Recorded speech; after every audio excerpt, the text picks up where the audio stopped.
Hey everyone, welcome back to White Sparrow Living, Luke 12:6. I'm Wendy and I'm so happy you're here.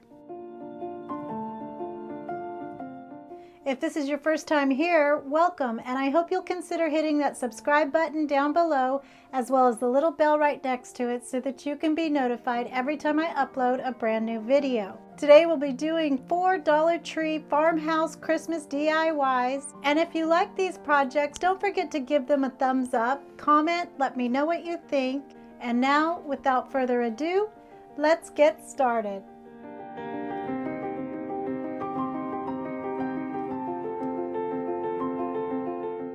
For our first project, we're going to be using 2 of those wooden signs, a big huge gift bag, and some jute twine. And the first thing I did was took this outside, and I'm using my rotary sander, and any of the tools that you see me using I will have linked in my Amazon store. But this is super easy. I'm just going to save some time. There's quite a bit of paint on these signs, so I'm just going to get them down to the raw wood. If you do just paint over these with chalk paint, it does cover pretty well, but I had originally planned to distress them and I wanted the wood to show from underneath and didn't want any of the colors showing. So I'm going to take my Waverly chalk paint in crimson and I'm going to paint the entire thing. And I did paint the back parts just to see what it would look like and if there was complete coverage using the chalk paint over on top of the paint that was already there. And it does cover pretty well.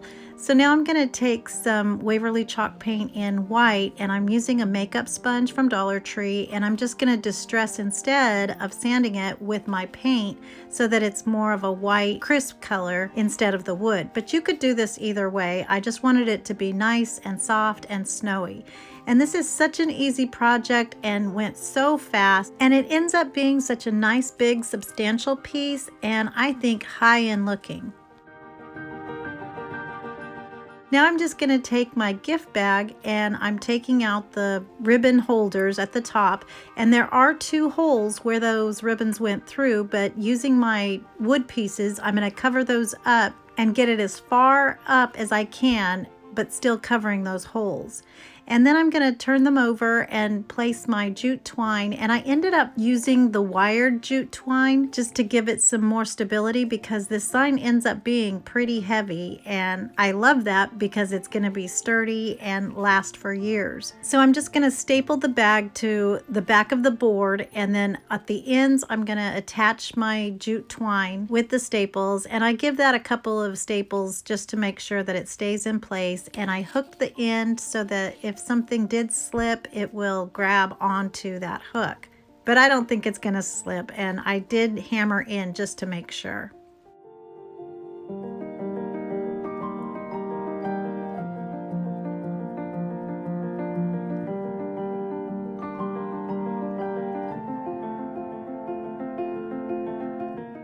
And here it is all finished, and I love how this turned out. I think it's so pretty, and it was perfect because the bag was the exact size of the boards. And when you're in a Dollar Tree, walk around with things and see if they match up and fit, and people think you're a little cuckoo, but that's okay. But I think this is just so cutie patootie. You cannot tell that it's a gift bag, and they have so many cute designs on their gift bags. So I love how this turned out, and I hope you like it too.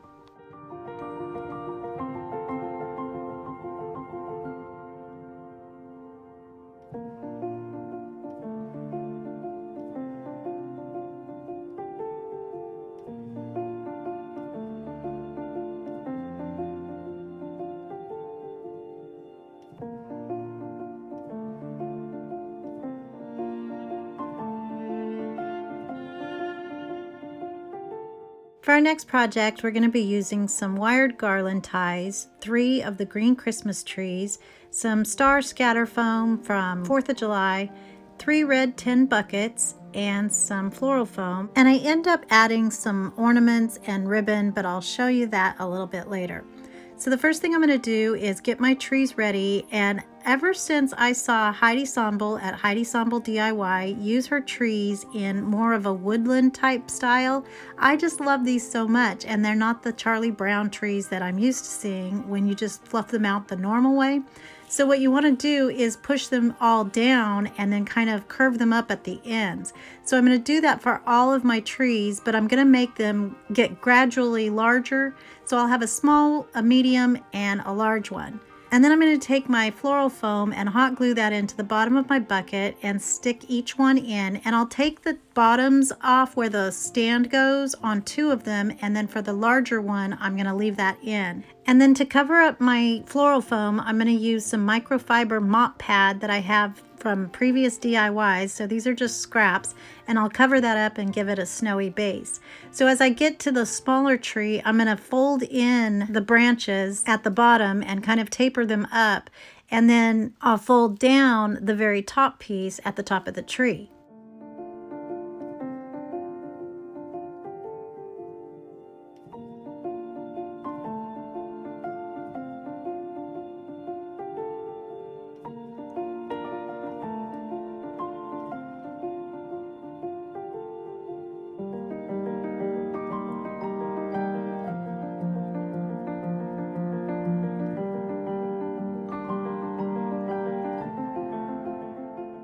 So now to cover up the metal part of the tree on the inside, I'm going to use my garland stems to just twist around there just so that it camouflages it and it doesn't look like a metal tree.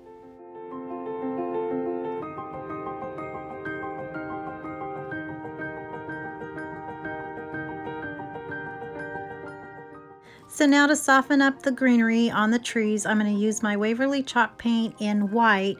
And this is a good time to use those bottles that are almost empty, so the paint's a little bit thicker and chalkier, and it gives it a little bit of a texture that kind of resembles snow. So I'm just going to use my paintbrush and start dabbing it on.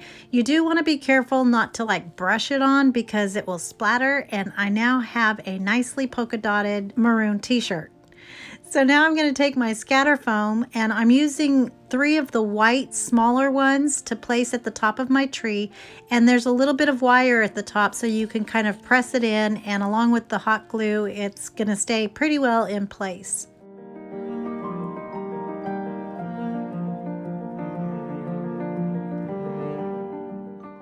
So now I'm going to make a perky little bow for the side of one of my buckets, and I'm using the twisting method, and I'm using some white grosgrain ribbon from the Dollar Tree as well as some baker's twine that's in the red and white, and I love this string so much. So all I'm doing is twisting my ribbon, and every time I go past my thumb and forefinger I'm going to hold it in place, and I'm just really ignoring the baker's twine so that it folds over with it and is automatically intertwined with that ribbon. So I'm just doing 2 loops on each side, and then in the middle loop I'm going to fold that over on top of itself and use a white chenille stem and pass it through the loop and in between my 2nd and 3rd fingers, twist it in the back, and then dovetail the edges. Now you could call it done right here, and actually I had planned to be finished right here so that I would have a nice little trio of woodland trees, but I couldn't help myself and decided to add just a little bit more color. So I'm going to take some of the small matte red ornaments and add those throughout the trees, and then a sweet little bow at the top just under the stars. But I thought I would show these to you without anything on them because this can be a really pretty little grove that you can use in your decor as well.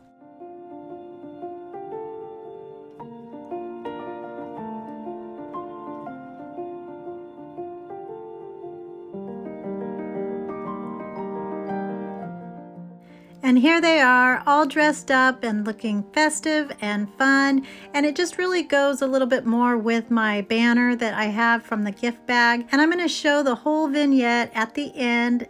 If I was doing a more rustic vignette, I would definitely leave them off, but because this one is so colorful and full of Christmas cheer, I think they go much better. So I love them, and I hope you like them too.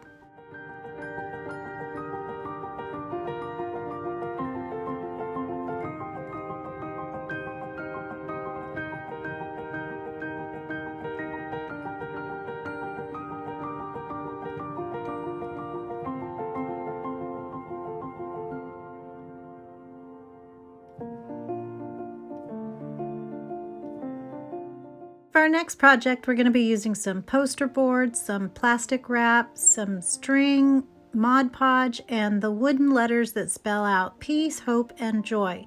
And I don't end up using the little dots. So I'm going to make cones to make my Christmas tree forms, and I'm just going to roll up the poster board into the shape of a cone and then cut off the bottom so that it stands up pretty straight. And then using Scotch tape, I'm going to close those up, and I want to make one again a little bit larger, a medium-sized one, and then a short one.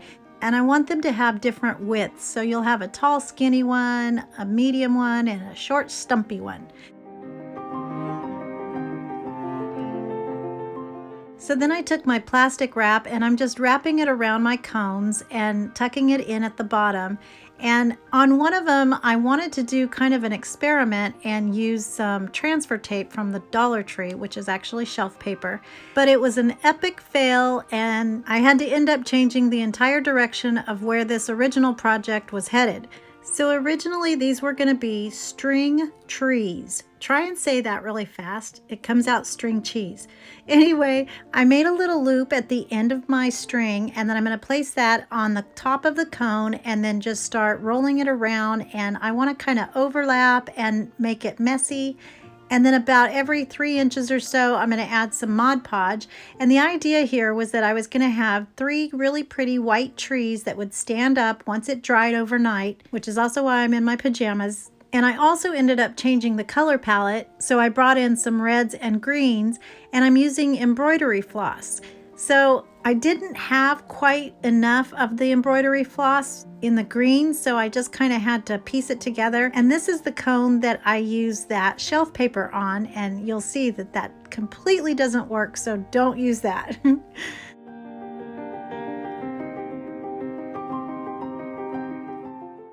So I had a sweet viewer recommend using painter's tape when I'm painting my half beads, and so I thought I would use that method to paint my wooden words. But then I was thinking I could actually keep from getting it all over the place and put it on a piece of transfer tape on the back side so that they'll stay down, but also it would mask my workspace so it didn't get all painted and ugly. So I'm just going to paint my letters.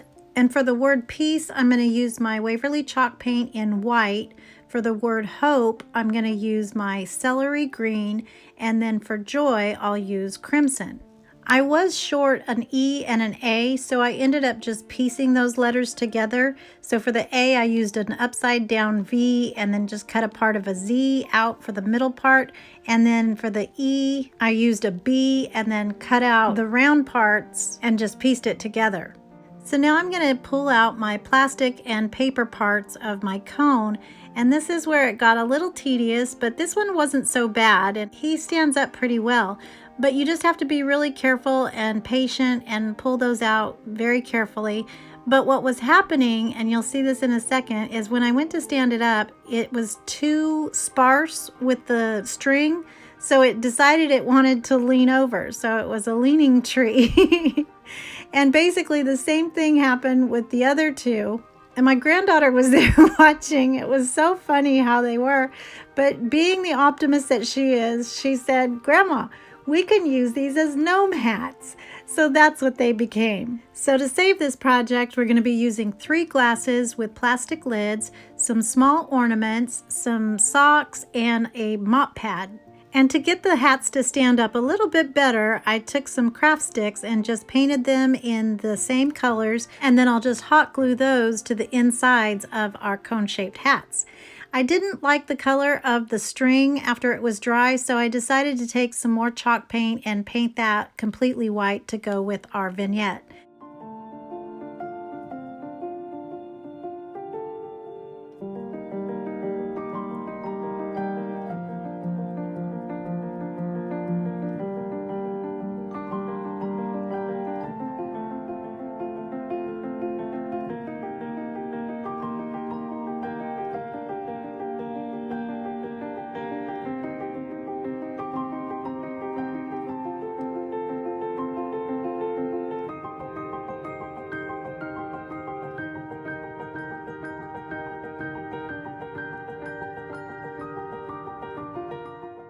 So now I'm going to take my letters and I'll hot glue those to the front of my tree. Just kidding, my hats. And then it was a good thing that the colors that I had originally planned to use on the trees still worked with the hats, because Joy was really short and became even shorter. So at least it was a short word that would fit on the entire hat.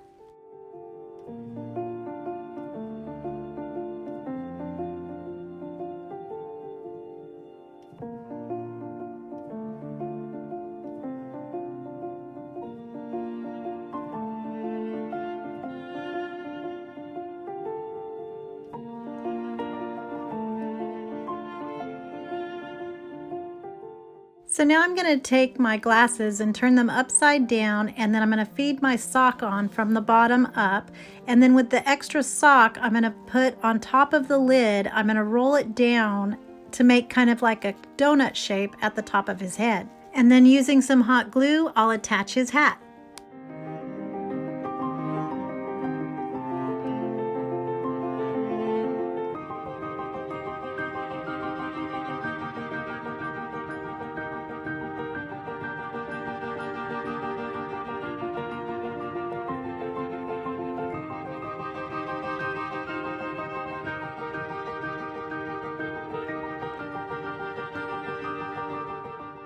So now to make their little gnome beards, I'm going to cut down a piece of mop pad, and I'm going to seal the edge by taking some hot glue and then rolling it over the edge so it doesn't fray everywhere. And then I'm going to hot glue that just under his hat and around the edge of the cup. And then for his nose, I'm going to use an ornament and take off the top and then just tuck him right into the beard using some hot glue. I end up cutting the ornament in half with my scissors, but you'll see that in just a second, just so it lays a little flatter against his face.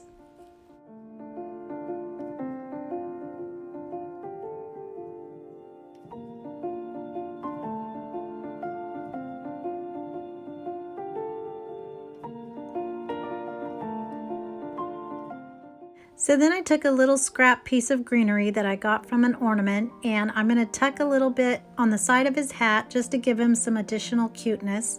And then I'll add another little piece of that green and red candy cane ribbon that we used on the trees, but you'll see that in just a second.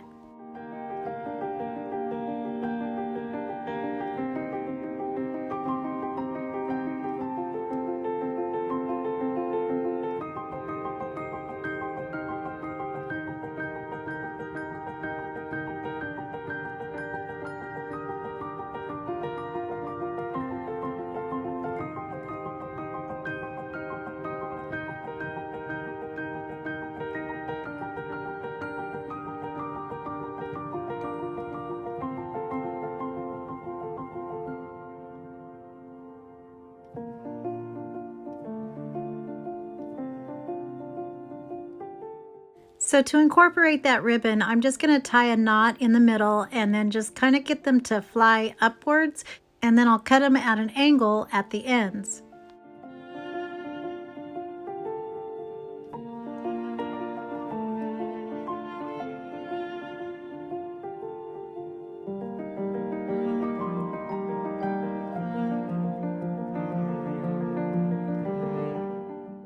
And here's how these guys turned out, and they just make me laugh and smile. And I've heard it said so many times, if you want to make God laugh, tell him your plans.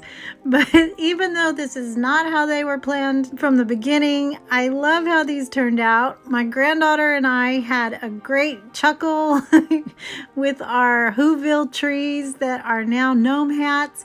And I think they're perfect. And so I love them, and I hope you guys like them too.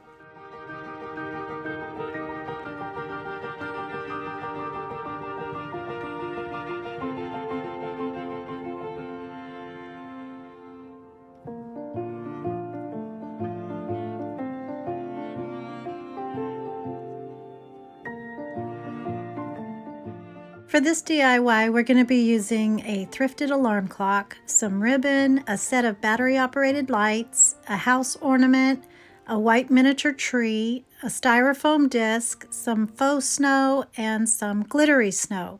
So we're going to be making an assemblage clock, and I got this one off of OfferUp, which is kind of like Facebook Marketplace where you can purchase secondhand items from private parties. And so I got this for $5, and I was so excited because it was listed for over a year and the man still had it, so that was such a good thing.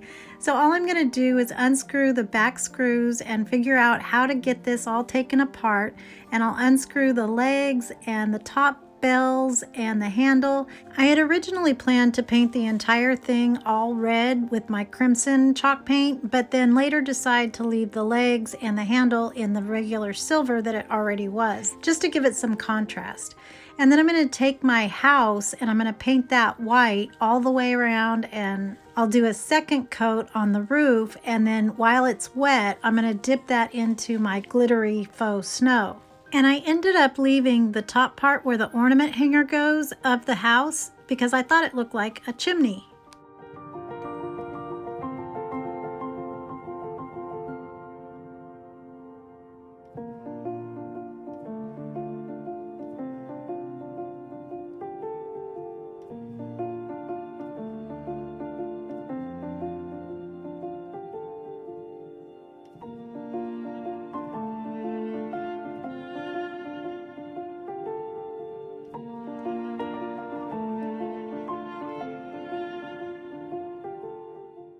So then I took a really small detail brush and added some crimson to my door and around my window.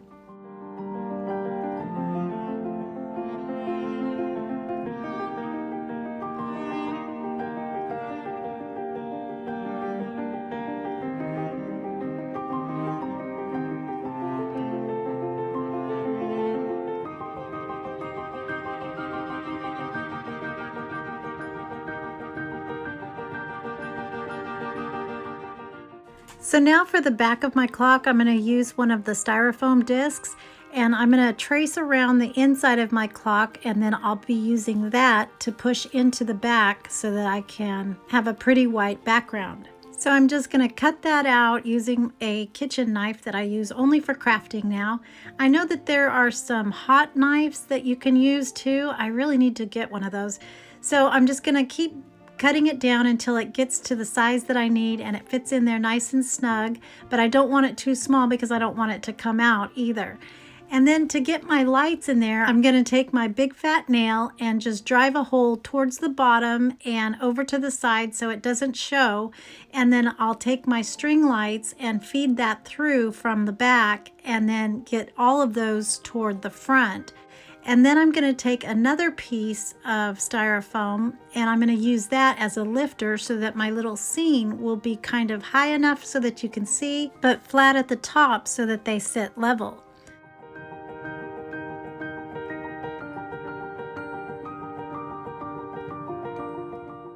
So then I took my lights and I'm going to wrap it around the ledge of the glass that when you insert it, there's a little ledge around it. So that was a perfect spot to get the lights dispersed all the way around the entire clock. So using some packing tape, I just put those in place and went around 2 times. Then I'll take my little platform, and it's kind of tricky because you have to put certain things in before you can go to the next step so that you can put it all together. So I'm going to take the rest of my lights and tape that to the back of my styrofoam lifter so that you can't see any wires.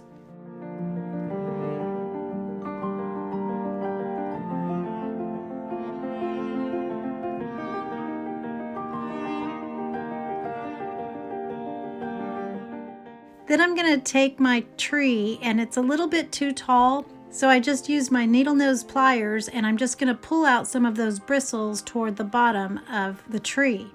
And then I'll use some hot glue to get that stuck inside there. And he got a little crooked, but I think it's pretty cute anytime you can use a Whoville tree. And then I'm going to take my house and hot glue that in place as well.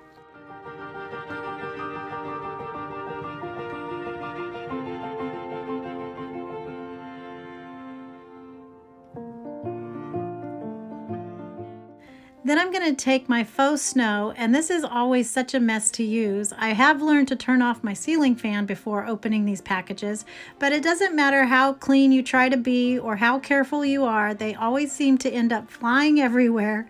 So I'm just going to take some and put those into the clock and kind of shuffle them around until they're in the front, and then I'll replace my styrofoam backing.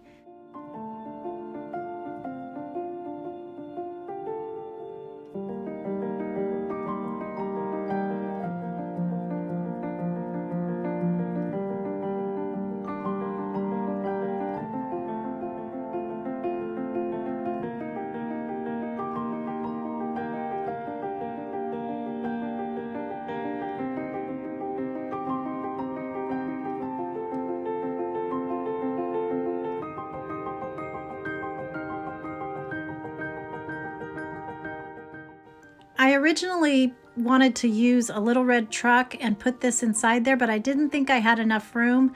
But what I ended up doing is just cutting down the back of the tree to make it flat, and then I'm going to hot glue that to my styrofoam, and so it looks like there's a little red truck parked in the backyard. And then once I get everything all in place and I've decided where I want everything to go, I'm going to hot glue the styrofoam back into the back of the clock. Having the white styrofoam show from the back of the clock didn't look bad, but I did decide to go in and paint it with my crimson chalk paint. So now I'm going to make a perky little bow using my red and white gingham, and I just used another piece of the ribbon to tie it together instead of a chenille stem, and then I'll just tie that to the handle of my clock on one side. And then I just used some of the baker's twine and wrapped it around my hand about 3 or 4 times, and then tied that together as well, and then I'll attach that in the same area. And then I have those little cross tags that I got from Walmart for $1.98 that you've seen me use before, and I'll feed the cross onto a piece of baker's twine and let that hang down.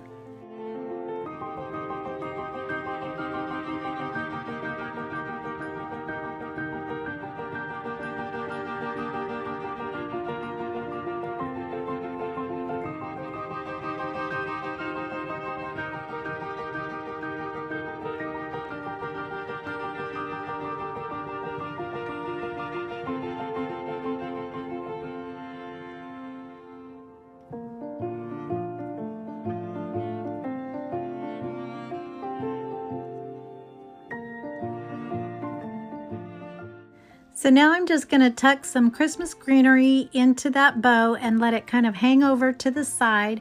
And originally this was all going to be a red and white vignette, but I added that green, so I wanted to get some more into this project. And so then I'm going to take my white chalk paint and snowy up that greenery, and it's done.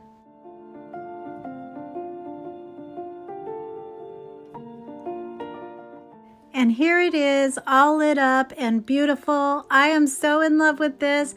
I've been having kind of a thing with clocks lately, I know. I have no idea why, but this is just making my heart so happy. It's so pretty. I wish you could see it in real life. But anything miniature that you can gaze into always reminds me of my childhood. I love how it looks with the rest of the vignette, but I love it, and I hope you guys like it too.